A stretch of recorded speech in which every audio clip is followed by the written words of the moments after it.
Hi, I'm Amy from Doodle Dog Designs, and today I'm going to show you how to change the needle tip out on your Ultra Punch needle. Let's get started.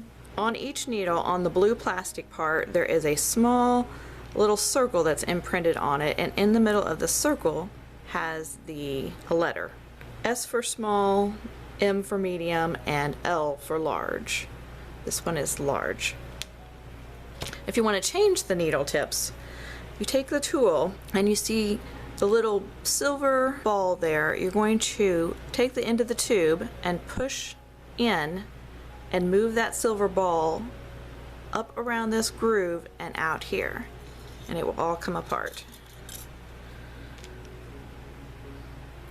Then you take the spring off, and then you're going to just twist this needle tip off, and then you can see it's got a hole in the end of the tool, and this matches exactly.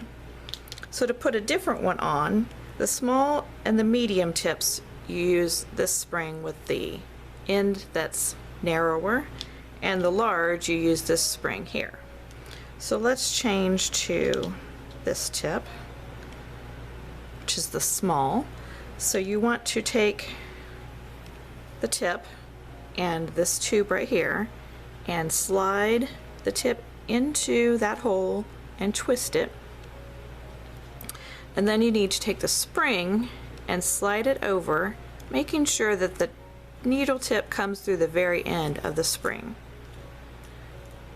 And then you're going to slide the outer tube over and again line up that little silver piece with the shaft and bring it in. And then if you want to punch, you just put it up here to whatever punching depth you want. I hope you found that helpful. Be sure to click the like button and subscribe below. I'll see you next time. Bye.